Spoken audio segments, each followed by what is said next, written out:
We're back with Cartoon Network. That's right. Last time we talked about Nickelodeon. A lot of the cartoons we watched while growing up. They were a huge part of our childhood. Now we're going to talk about the other big network. That's usually part of our childhood, Cartoon Network. I guess we should talk about Fox Kids as well. I know. I was thinking about that earlier. Cartoon Network, their cartoons started in the late '90s and went into almost. Yeah, I was older up to 2005. I was getting older when Cartoon Network was like I grew up with Nickelodeon, and Cartoon Network was later when I was getting older, kind of slowly getting out of cartoons, but I still watched it a lot. I think they were excellent, especially the cartoons. We're not going to talk about everything that was on the Cartoon Network. Mostly the late '90s, early 2000s era cartoons. And I think they started with some of you people that are too young to remember. It used to be when all these cartoons started, Cartoon Network was extra. You don't get it all like now. You had to actually pay an extra $15 or whatever it was to get Cartoon Network. I remember that. I didn't have Cartoon Network for the longest time, and I remember I always wanted it, and then I finally got it, and I was like, yes. I remember when I got it, the week of, the Friday, was the second part of the Justice League episode with Felix Faust. Oh, yeah. I remember that. So it was 2004 when we got Cartoon Network. I think the first one, or one of the first ones that's kind of started, aside from the What a Cartoon Show, where a lot of them debuted, I think it was Dexter's Laboratory. I think that was the earliest one I remember watching on the network. Mine would be Cow and Chicken. Yeah. Is it just me, or was that kind of weird? Like a Ren and Stimpy knockoff? Yeah, but it was still good, but it wasn't as crazy. Yeah, not I do like how the intro says Mama had a chicken, Mama had a cow, Dad was proud. They didn't care how. Ask questions. Ask questions. Big time. It never shows the parents' upper bodies. It always just shows their legs, which was a parody of Disney movies and stuff where you never saw. But the joke itself is when somebody did a zombie thing for them, yeah. The top halves of their body. Yeah. Here's my science project. One of the cool things about Cartoon Network is those other cartoons will have original characters pop up in them Cal pops up in Billy and Mandy, The Giving Scar and Badoo, or Ed, Edd and Eddy pop up in Foster's Home for Imaginary Friends. That's right, yeah. A whole bunch of stuff. I think I Am Weasel was kind of wasn't that related to Cow and Chicken somehow? Was it a spin-off? It was very similar. It has one of the little short cartoons inside of it. Yeah. I.R. Baboon. Didn't you? Yeah. Didn't know. Yeah, it was what? Charlie Adler voiced every character on it's a Charlie Cow and Adler Chicken, show. didn't he? Yeah, pretty much. Yeah, he voiced Cow and Chicken, the red guy, and Flem and Earl. Yeah, or maybe just Earl. It didn't Michael Dorn talk for Yes. for our I Am Weasel? That's awesome. He's freaking Worf. He talks for I Am Weasel. That's awesome. Yeah. One of those things that I thought should have gotten its own show was the Justice Friends from Dexter's Laboratory. Oh, I know. Basically, it's three superheroes living in an apartment. Val Howland. The Infraggable Kronk. Major Glory. Yeah. It was the Hulk, Captain America sort of, and Thor with a heavy metal version. Yeah, Major Glory's like Captain America if he crossed over with Superman. Yeah. My favorite Justice Friends thing was Val Howland loses his power. They go in his room. It's this big thing. His room bigger than Kronk and Teddy's. That's why he pays extra. And it's Kronk and Teddy scared. You're a Justice Friend, Kronk. And Teddy doesn't pay a third of the rent. It's they're superheroes, but it's boiled down to they're just regular pretty people, much. And I love it. Roommates. It's great. There was that other short that showed at Dexter's Laboratory, Monkey or whatever. Yeah. Monkey. Yeah. My favorite with that is when they do the Contest of Champions where they fight Rasslor, voiced by Macho Man Randy Savage. It's great. Was it Christine? Was it Christine Kaczynski? Christine Cavana that voiced Dexter? Uh-huh. Jeff Bennett pops up in almost every cartoon. Jeff Bennett pops up almost every. Yeah, he voiced Dexter's dad, and of course Johnny Bravo. He did a couple other. He voiced the Joker in one of the recent, Batman Brave and the Bold, I think it was. One of the more recent Batman cartoons. I don't know. Didn't he do Professor Utonium on Powerpuff Girls? Probably. If it feels like we're trying to remember things, it's been yeah, we're just going by 15 memory. Years, I didn't research it. I haven't watched these cartoons in years. We're just going by memory. Is this me or is Professor Utonium? And I know other people pointed this out, so I guess it's not just me. So I don't know why I said that, but Professor Unitonium and Samurai Jack look like they could be the same person. Have you seen the episode where he's walking through a destroyed Townsville? Yeah. Yeah. See, like, that's the cool part, though, like, if you pay attention, like, the billboard with, like, the dog food on it, in Powerpuff Girls is in Samurai Jack, and it's destroyed. Oh, wow. Huh. Samurai Jack, honestly, was, like, way ahead of its time. It was. And I feel like it kind of came too late, too, because I was kind of getting out of cartoons by the time that came out, and, like, I should have watched more of it. Like, that was a very groundbreaking show. Yeah, but if you didn't really get it when you were little, like, if you go back to it now, like, it's, like, amazing. They brought it back, too, didn't they? Oh, yeah, 6 episodes, like, wrapped the whole thing up. It's very good. It's on cool. Adult Swim. Aku. I think the best Johnny Bravo episode is the one with Scooby-Doo. That was hilarious. My glasses. I can't even see without my glasses. I can't even see without my glasses. I'm only going to say this once. Don't touch my glasses. Velma's hitting on him, and he's hitting on Daphne. That's freaking hilarious. I don't bite. Does she? The only part I think is funny is like when he says, "Yeah, my aunt lives in a spooky house," and they're all like, "Spooky house." Even Shaggy says it. It's like, yeah, when they get there, like, "Well, it's nice knowing you, Johnny." And when they're running, he looks in every mirror that he goes. That was genius. That was like one of the best crossovers ever. It was like most of the original voices too. I think it was. Pretty sure, yeah. Well, another thing I noticed, like Greg Delisle, like Jeff Bennett and Greg Delisle, like are in like almost every cartoon too. Yeah, yeah, they are. Yeah, she started out in like bit parts in Johnny Bravo, and she got like more of them. Yeah, you got like, more and more. Another cartoon that was way ahead of its time was like Billy and Mandy. Oh yeah, originally it was like Grim and Evil. Evil. You would have like 2 like Billy and Mandy segments, like one like Hector but people Concarne. didn't like Evil Concarne as well, or something, and then like they gave that its own show. Yeah, but then it became the Grim Adventures of Billy and Mandy. That was a groundbreaking show too. That was really actually it had them together, and they gave them both their separate shows. Yeah, pretty much. I love it because it was so horror influenced. Like Hostel Gato was like a cross between Ash Williams and Snake Plissken, and like there's so many like Easter eggs only horror fans would get. But later on, the episodes got kind of stupid. Like I don't know, it got kind of. I think it went on. One of the shows that went on. One of the best ones is like the singing one with like the meteor from outer space. Yeah, it's like Little Rock of Horrors. I love that song. It's awesome. He sucks their brains out. And then, one thing I got kind of old was Mandy was like, I don't know, she was like a Mary Sue. You know, she always saved the day. And like, I don't know, I love her attitude. I love her personality. I like how when she finally so actually smiles for once, it destroys reality. Yeah. Why does the Grim Reaper have a Jamaican accent? They talked about that, like in like one of the extras. Like he just did it. Now, some lesser cartoons you guys might not remember are, well, for one, Mike, Lou, and Og, which I remember watching that really well. They were cavemen, right? Yeah, well, they were stranded on an island, and some of them were like natives, and some of them were like people who you came from, you know, like I think they were like rich yuppie types, and then some were natives. I don't remember if I watched that or not. That song's been stuck in my head for like years. But it's not a very Mike, Lou, and Og. I remember that. It's not a very memorable show. That's one of the ones people seem to have forgot. You know, looking back on it now, Sheep in the Big City didn't really have an overarching thing going That's for it. That's another one that didn't last very long, and people don't seem to remember. Lasted longer than it did. Yeah, I kind of liked it. I thought it was funny. I'm an angry scientist. Angry. General Specific was a funny. Another like show that like. I don't know if it was like an old cartoon they brought back or like they did it to make it look like a classic cartoon with like 2 stupid dogs. Oh yeah. It's another one that people don't seem to remember. Yeah. I remember watching Powerpuff Girls and like people in school made fun of me for like, oh, you funny watch Powerpuff Girls. I was like, it's fucking funny, you know. It's not. And it really wasn't just a girl's show either. Like, and years later, everybody loves it. Yeah, exactly, dude. Mojo Jojo was a hilarious. He has dyslexia. Character. Yeah, he does. Fuzzy Lumpkins. Yeah. Bushwhacking my birthdays. Then him, which was obviously. And I love like people were making jokes about like comparing it to like the 2016 election, where like when he runs for mayor, like barely doing anything. Yeah. Shut up! Shut up! Yeah, I can shut up. Fuzzy should run for mayor.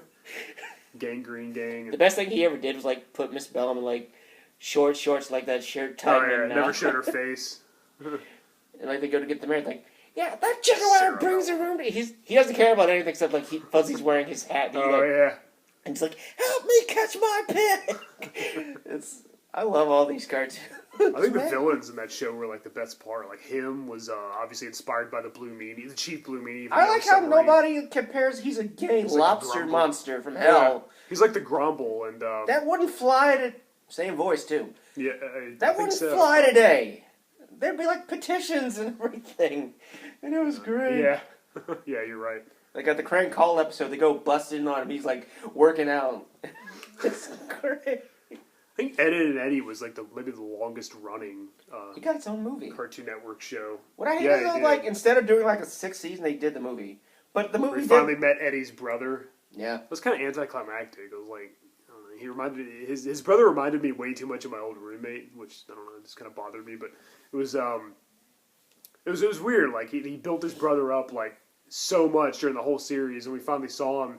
And he's a jerk. Yeah, he's a total dick. I was like, well, why did they even go to him for help then? Like, that didn't make any sense. They never showed any adults in that cartoon. It was like the Peanuts. You'd see like Eddie's dad's arms like huge, like coming out of screen. Yeah. And the first time we actually see Ed's mom, like it turned out it's Johnny and it's a dream. Oh yeah. He got the hair and it's like, Johnny's mad at me, but they're toast. It's freaking Matt Hill that does the voice of Ed. He talked for Jab on Street Sharks. He also did Raphael on Ninja Turtles and Exputation. Have you heard the theory? He's in Bordello Blood. They're all dead. In Purgatory, yeah. Every Cartoon Network and Nickelodeon show has some insane fan theory. But it does kind of make sense. I'd get along really good with Ed because like his room in his basement's freaking awesome, and he's got like all those B-movie posters and stuff. Like I definitely love the. I like how like Cartoon Network in like 2003 started doing those bumpers, like all the characters live in the city. Yeah. It's great. When they're in trench coats and stuff, and they saw a baboon, and Eustace from Courage the Cowardly Dog is like, "They saw your rump, baboon." It's and like Courage one the of them, Cowardly Dog. Like Scrappy shows up at Cartoon Network headquarters, like nobody knows who he is. Except like you're just like, hold on there, Scooby. Like, I love it's those. Scrappy. I love those. I wish they would release those on like. I know. It's like one of the best. Who ones you call like, Freak? One of the best ones is like the False One for Magic Bus pulls up in front of the town hall. It's like, hey, beatniks, move your hippie bus out. And she drives around like she goes to like the creeper's house to all other place. And then like she goes after like, Frankie, where you been? And then the mystery machine pulls up like, hey, beatniks, move your hippie van. Yeah, they had Scooby-Doo characters like all the time. They had the caveman and like because I guess it was like Boomerang, like Cartoon Network and Boomerang, like. It's depressing now that all the stuff we grew up and loved is on Boomerang. It's on Boomerang. It makes you feel old. Oh my god! Yeah, let's talk about Courage the Cowardly Dog. I think that's probably our favorite. That's probably our favorite show from Cartoon Network. I still say we should have did that for its own video. It probably should get its own video. Yeah. I love this cartoon. Groundbreaking. It's like a kind of like it's kind of like Scooby Doo a little bit, like a modern day. It stars a dog and it's very horror oriented, but. Wow. And I think the best fan theory for this show, it actually makes sense. I think it's my favorite fan theory, and that's that Courage is a real dog, and his owners are like too old to take him for walks, so he believes that he's in the middle of nowhere. He believes there's nothing around the house because he never ventures anywhere out of it. And all these people that he sees, all these scary people, are just real life people, salesmen and people who come to the door, doctors, whatever, and like he perceives them as crazy ass. I want to know monsters. who he perceives to be a giant robot from space. Oh yeah, some of them are. And then like Freaky Fred, Muro's nephew. Naughty. I like how like they get locked in. It keeps cutting back, and he's just like not doing anything. He's reading the paper in his truck. He's watching the movies at the beach. A fuzzy friend is what he was. A lovable little ball of fuzz. I kind of wonder why they locked him up for just shaving people. That's not. I mean, honestly, from the way he talks, you think he's a pedophile. I think that's what it was a metaphor for. Unfortunately, when he's Courage and locked in the room. But he's surprisingly British. Yeah. What do you think was the creepiest villain? Return the slab. That thing was pretty freaky. Okay, before it became an actual show, that was like a thing at the end of like Scooby-Doo and the Cyber Chase. What? That short. Oh, yeah. Well, yeah, it started out as on What a Cartoon. It was the chicken from outer space, which was like the pilot for Courage the Cowardly Dog. And he didn't even talk except at the very end. There's some weird voice like, this should not happen to a dog. No, I mean, like, that was like the first part of the Oh, actual yeah, show yeah, itself that was shown. Right, right. My favorite episode has to be like the giant kangaroo one. Oh yeah, that was good. I like the Bigfoot one. I like the one where he sees the girl. He opens the door, sees the girl playing the violin. Yeah, and then she turns around. It's like a large Marge situation. Yeah, I love that show. Oh my gosh, I need to get it on DVD like really bad because I find watched it anywhere. the hell out of it. Yeah, I think I have seen it before. I don't know why I didn't buy it, but I'd like to get that and Dexter's Laboratory and Johnny Bravo.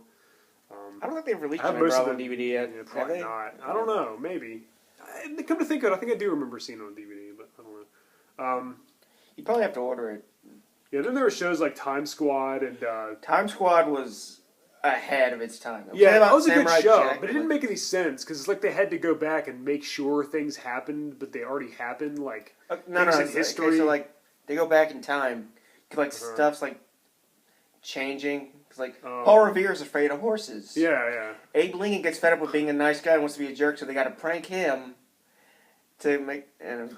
George Washington must chop wood! I thought that... that was actually from Fairly Odd Parents. Oh, yeah, you're right, yeah. What was I thinking? That's Washington. That's, yeah. Okay, I don't remember Time Squad very well. I guess I just remember the one kid looked like Sherman from Peabody and Sherman. Yeah, I think that's probably... did that. Because there was a robot and that really big muscular guy. And Todd Russell. Yeah, wasn't that it? Those three? Yeah. Occasionally his wife and her partner did show up, like, the episode where they accidentally give Kubla Khan, like, a big laser rifle when he's going to go invade. Wasn't there one with, like, David and Goliath or something? Or they mentioned it? They mentioned, like, King David's sling. Oh, Did yeah. you need that for defeating Goliath? He defeated Goliath? Or something like that. One of the weird ones, like, Ivan the Terrible's, like, acts like a dog. Oh, yeah. Which is weird. It was a pretty good show, though, I thought. I know, I liked it. You only went for, like, 2 seasons. Yeah. Then there was Whatever Happened to Robot Jones, which I think it was good when Robot Jones actually voiced by that Microsoft Sam program on your computer. You know, that thing we all did it when we were kids. The first season was good because it had, like, the robot voice. Yeah, that's the what next I mean. season, like, it was a real, some kid. It wasn't as good then. I do like how there was this German kid that kept, like, thinking the principal was, like, Hitler. Oh, yeah. And the one where the one kid goes through a growth spurt and he's, like, really huge. Yeah, I don't remember much. Like, he falls in love with that girl because she's got, like, a prosthetic leg. Yeah. I don't want a cyborg baby. And yeah, she's got, like, braces and a robot leg. Yeah, that was funny. Honestly, that was, like, my least favorite because, like, it was kind of forgettable. Good. Yeah. Then there was Codename Kittens Next Door, which I didn't watch hardly any of that. I saw maybe, like, a couple episodes. Originally, it was on, like, that summertime thing. They aired it once, and, like, the #1 rated show from last year, the next year they did it. Really? Like, yeah, I think I was kind of getting out of that cartoons. One of my favorite actual cartoons on there was, like... I think the main kid looked like Stewie. Man. One of my favorite cartoons, like, is Megas XLR. This giant robot. Because, like, Bruce Campbell's in one of the episodes. He's, like, a MODOK character that hosts a TV show. That's awesome. It's great. I love it because it's so stupid. Okay, I think we covered everything. Yeah, I think we at least mentioned... Did we forget anything? I'm trying to think. I don't think so. I think we at least name dropped off the cartoons. Name dropped a lot of stuff. Yeah. Yeah, I don't know what's on Cartoon Network today. I couldn't tell you. So. Teen Titans Go, and that's about it. I think one of the things about Teen Titans. I think today's music and today's cartoons aren't very good at all. Like there's good movies now. There's good video games now. Occasionally, like, there will be a good song once in a while. Yeah, so there's a few good bands out there. You just got to really search for them. It's not like the old days where, like, you could just turn on the radio and it was always going to be a good band. Nowadays, like, you have to really I don't like how, like songs don't, like, tell stories anymore. Yeah. And cartoons as well. Like, there's not really any modern cartoons that I like, unless they're, like, for adults, maybe. Steven Universe is pretty good. Yeah. A lot of people like Adventure Time. And I like it. Yeah, it's okay. I watched it a little bit. It's okay. It gets better. Yeah. Maybe I should give it more of a chance. Okay. We're kind of rambling now. Yeah, okay. Cartoon Network, some great shows, some good memories. Our childhood's awesome, even though we were getting older when Cartoon Network. Okay. Maybe we should cover Fox Kids next. X-Men. There you go. Yeah, there you go. All right, guys. Until next time.